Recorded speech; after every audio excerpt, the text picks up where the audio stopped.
Terima kasih Anda kembali menyaksikan Nusantara Economic Updates dalam segmen Money Matters.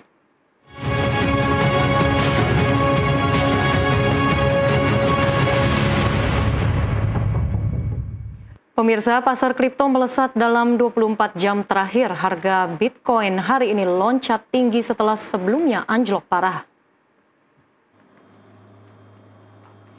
Dalam 24 jam terakhir, aset kripto dengan kapitalisasi pasar terbesar Bitcoin bangkit lebih dari 2%. Harga Bitcoin bahkan sempat menyentuh $104.000 atau setara 1,73 miliar rupiah. Harga Bitcoin kembali menanjak setelah sempat anjlok ke level terendah sejak Juni. Meski demikian, penguatan tersebut tertahan seiring masih tingginya tekanan jual. Sekitar 30% posisi investor Bitcoin kini masih berada dalam kondisi rugi. Kombinasi aksi ambil untung dan ketidakpastian ekonomi global membuat pasar kripto kembali bergejolak setelah sempat mencetak rekor beberapa pekan lalu.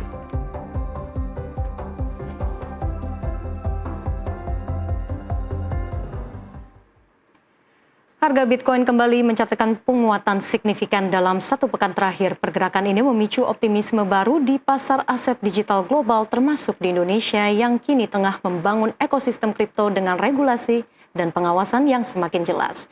Lantas seperti apa arah dan masa depan industri aset digital di Indonesia? Kita akan membahasnya lebih jauh bersama dengan Direktur Utama CFX, Bapak Subani. Pak Bani, terima kasih sudah bergabung bersama kami di hari ini. Terima kasih, Mbak Ellen. Ya, Pak Bani, kita lihat dalam beberapa tahun terakhir ini memang industri kripto tumbuhnya pesat sekali ya. Sekarang sudah ada regulasi, sudah ada lembaga pengawasan juga, dan sudah ada bursa resmi ya, seperti CFX. Betul. Anda melihat seperti apa perkembangan industri kripto sejauh ini? Kalau kita melihat ya, perkembangan kripto terutama untuk di Indonesia, ini luar biasa. Dengan adanya Undang-Undang P2SK yang pada tahun 2023 itu mengharuskan adanya lembaga SRO seperti bursa, lembaga clearing, dan lembaga kustodian untuk turut dalam pengaturan di ekosistem kripto di Indonesia. Dan ini akan menjadikan ekosistem kripto di Indonesia semakin lengkap. Ya.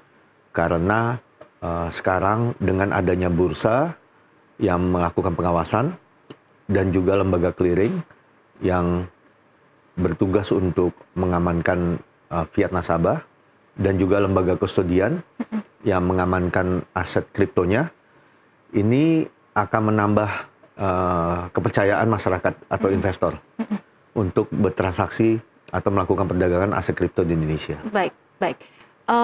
Fondasinya sudah cukup matang begitu ya, Pak Bani? Sudah komplit. Sudah komplit. Tapi apa sebetulnya tantangan utama dalam ekosistem industri kripto di Indonesia saat ini? Ya, memang masih banyak beberapa tantangan, termasuk salah satunya yang paling penting adalah edukasi dan literasi. Karena literasi akan aset kripto ini masih tergolong rendah. Itulah salah satu tugas bursa. Kita harus sangat agresif melakukan literasi dan edukasi ke masyarakat. Pentingnya untuk mempelajari masyarakat atau investor mana yang memang platform yang berizin di Indonesia. Pada saat ini ada 25 yang sudah memperoleh izin dari OJK. Ya. Dan itu kunci dari bagaimana kita bisa meminimalkan resiko atas misalkan penipuan. Ya. Daftar aset kripto juga diatur yang bisa diperdagangkan secara resmi di Indonesia, dan itu pun bursa juga turut menginformasikan kepada masyarakat, salah satunya melalui website kami di cfx.co.id. Jadi bisa dilihat di mana masyarakat bisa membeli atau menjual aset kriptonya yang sudah berizin dan juga asetnya apa aja. Oke, bisa diakses dan juga bisa dipelajari begitu ya. Betul. Karena memang selain literasi ini banyak juga masyarakat yang beranggapan kalau kripto ini instrumen investasi yang cukup kompleks begitu untuk dipelajari dan dipahami. Menurut Anda apa sebetulnya langkah yang bisa dilakukan agar bisa memperluas jangkauan investor-investor retail lagi di industri kripto? Ya, memang yang nomor satu adalah balik lagi kepada para investornya atau masyarakat yang ingin berinvestasi di aset kripto untuk pelajari dulu. Jangan karena ikut-ikutan atau FOMO, tapi asal beli aja. Jadi pelajari dulu apa itu aset kripto, bagaimana tingkat resikonya, volatilitas harganya.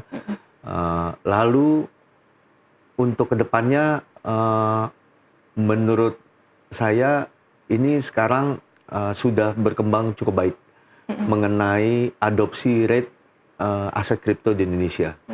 Karena kita tahun ini sudah berada di peringkat 7 secara global untuk adopsi rate di aset kripto. Jadi antusias dari masyarakat Indonesia cukup besar. Dan ini tugas kita menjadi lebih besar lagi. Ya, karena industri kripto ini sendiri dalam beberapa tahun terakhir memang sedang hype-hype-nya begitu ya, Pak Bani. Apalagi kita tahu tahun ini juga cetak rekor lagi Bitcoin ya. Pak Bani, kita lihat juga selain dari sisi investor, kemudian ekosistem, bagaimana sebetulnya kontribusi CFX dalam menciptakan perdagangan aset kripto yang aman, transparan, dan juga teregulasi? Ya, memang kita hadir di tengah masyarakat itu atas amanat dari pemerintah untuk mengamankan investasi atau dana masyarakat yang masuk ke investasi kripto. Di sini kami melakukan, memang salah satu tugas fungsi utama kami melakukan pengawasan.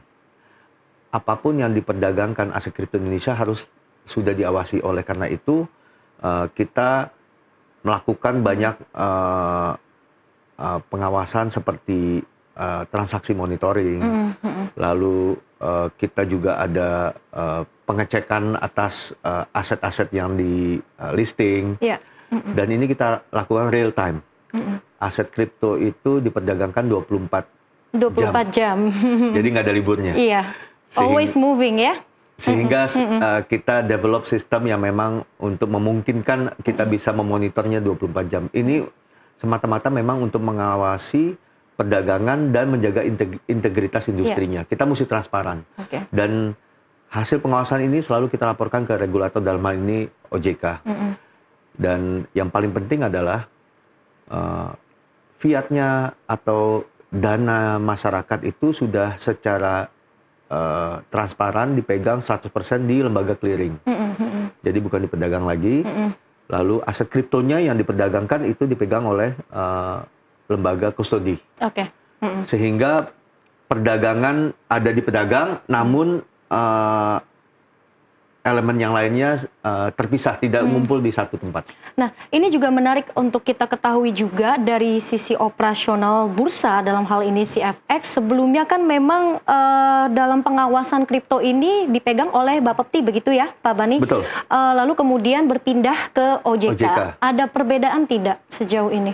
Sebetulnya sama-sama baik itu Bapepti atau OJK sama-sama mengeluarkan regulasi-regulasi yang tujuannya untuk dana masyarakat aman, kepastian hukumnya ada, lalu integritas industrinya dijaga, transparansinya ada.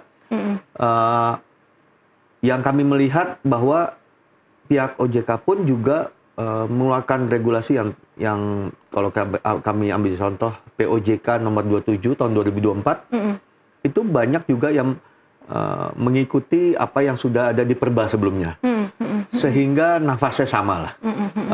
Namun tetap kedepannya pasti ada lagi ruang untuk penguatan lagi, dan ini memang karena industri kripto ini sangat dinamis, sehingga regulasi pun juga harus mesti cepat tanggap dalam mengikuti perkembangan ini.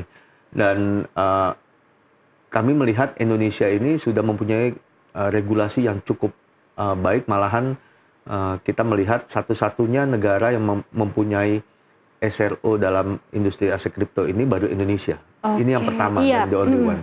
Sehingga kita lebih terdepan lah dalam hal bagaimana mengatur agar industri ini lebih transparan, aman, dan ada kepastian usahanya. Baik, Pak Bani, dialog semakin menarik, tapi kita harus jeda terlebih dahulu. Pemirsa, dialog akan kita lanjutkan usai jeda berikut ini. Nusantara Economic Updates akan kembali.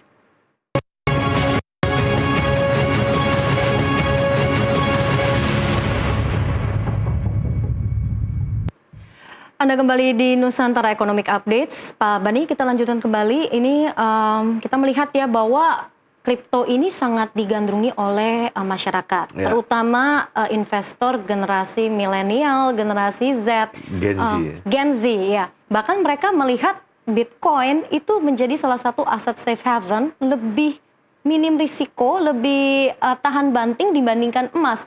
Point of view Anda ini melihatnya seperti apa?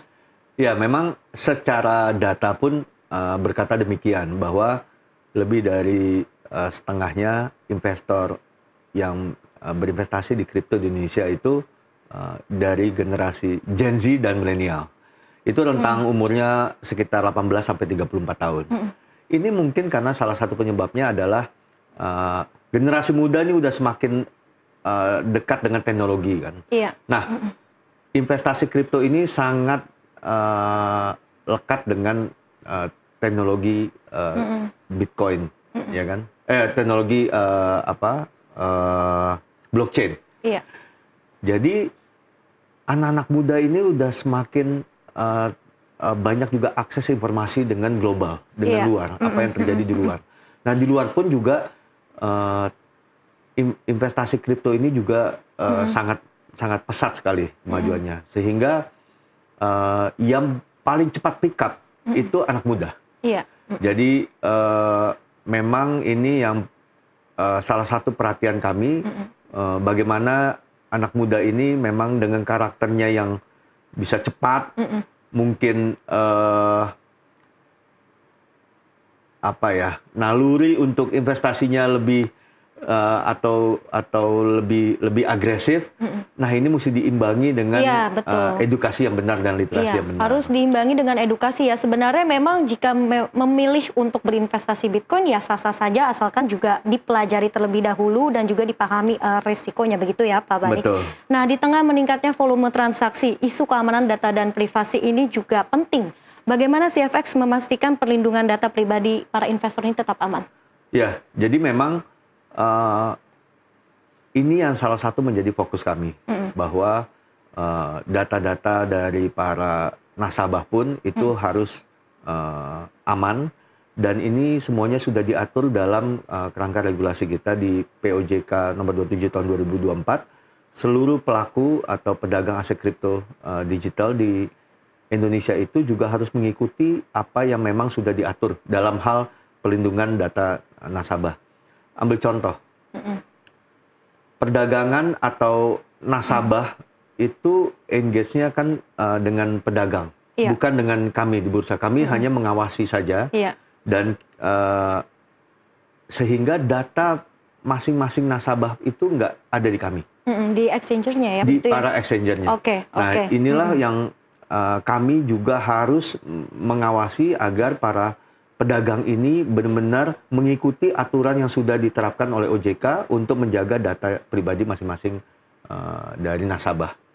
Jadi memang semuanya sudah diatur dalam POJK, dan kita memastikan bahwa mereka comply akan hal ini.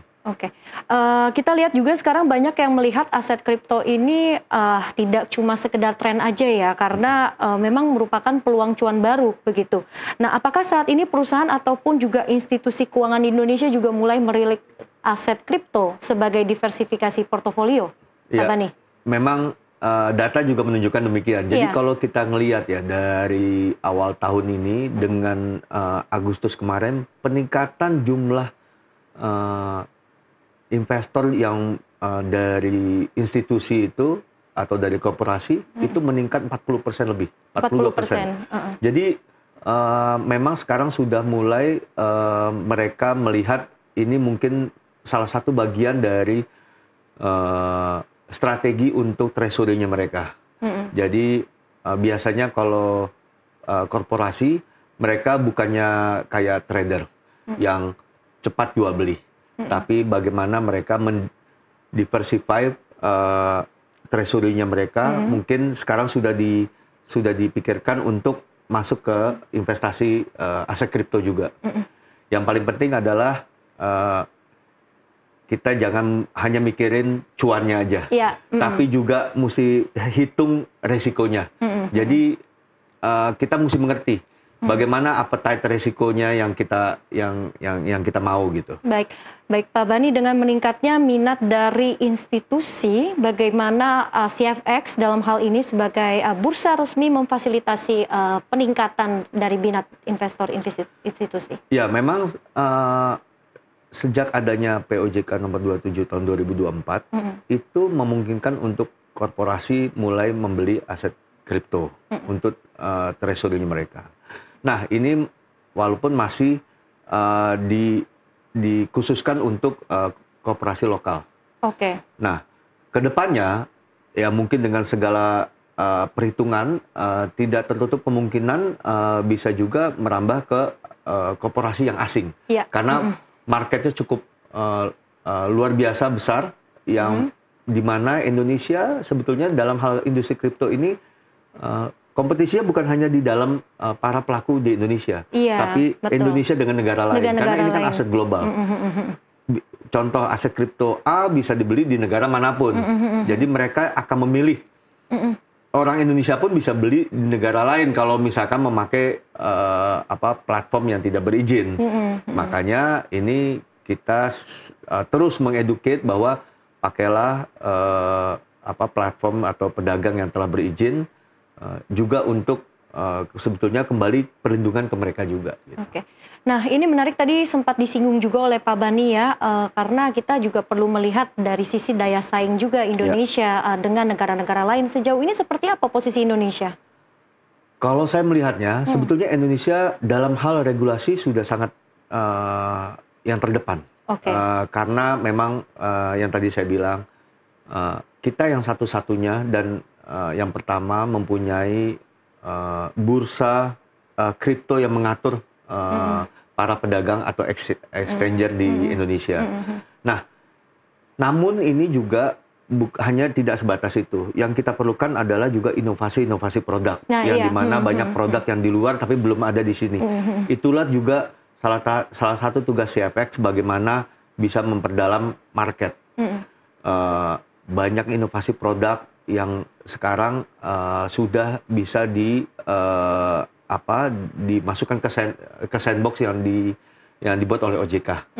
Ini sangat baik karena regulatory sandbox yang ada di OJK ini akhirnya membuat para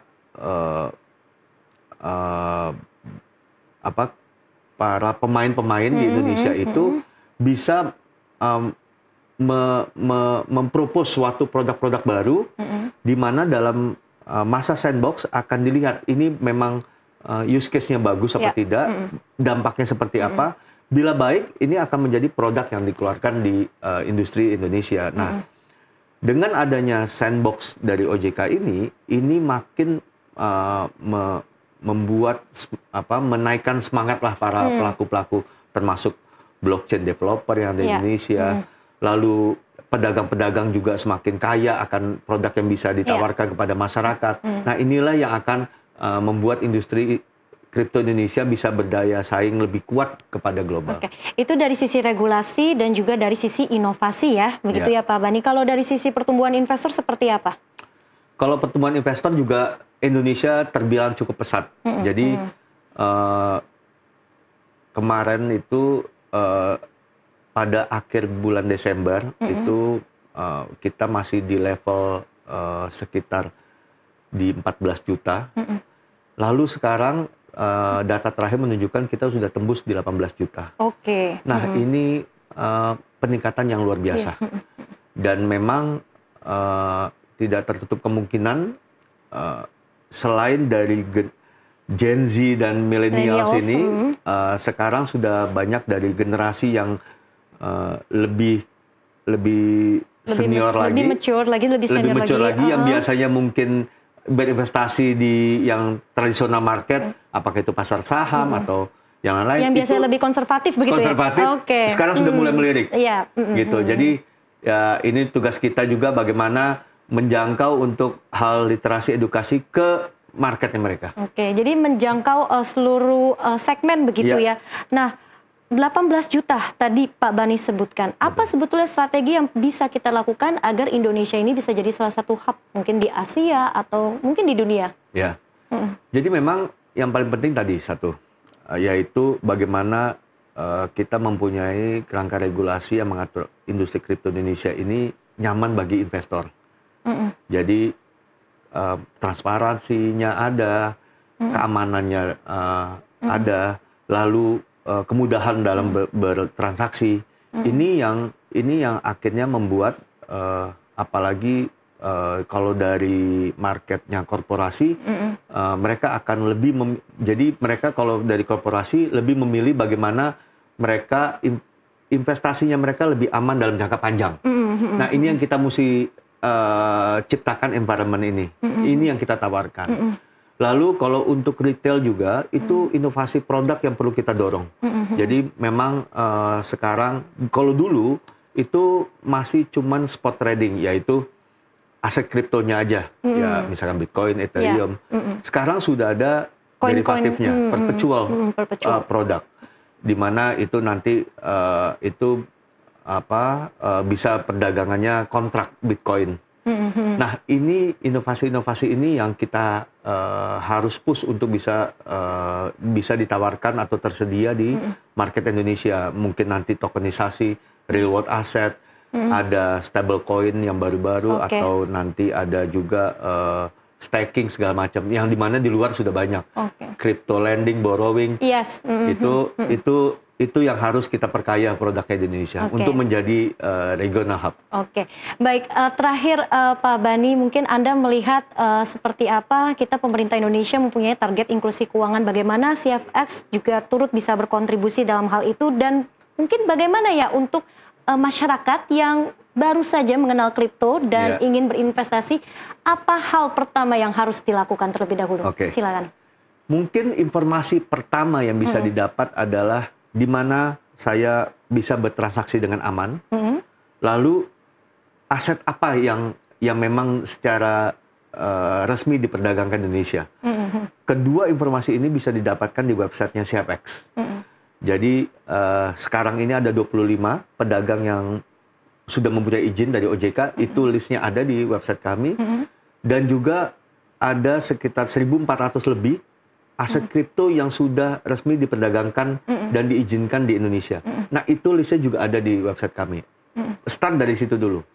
Lalu kenalilah masing-masing aset kriptonya, karena masing-masing mempunyai volatilitas yang berbeda. Dan juga kenali diri kita, bagaimana tipe kita, resiko appetite resiko kita gimana. Nah dari situ baru beranjak yang lain. Kalau kami juga sangat sering melakukan literasi dan edukasi ke universitas, ke komunitas kripto. Kita punya CFX Connect yang bersama-sama para pedagang juga, anggota kami melakukan edukasi di berbagai daerah. Biasanya kita kerjasama sama universitas. Ya ini yang kita semua lakukan. Baik Pak Bani, yang terpenting adalah memahami risikonya dan juga melihat ya, mempelajari terlebih dahulu koin-koin apa saja yang ingin diinvestasikan gitu. Baik, terima kasih Pak Subani selaku Direktur Utama CFX sudah bergabung bersama kami di Nusantara Economic Updates hari ini. Sehat dan sukses selalu. Sukses selalu, sehat-sehat. Ya pemirsa, dialog tadi juga sekaligus menjadi penutup perjumpaan kita hari ini. Saya Lenggrasia pamit undur diri, sampai jumpa.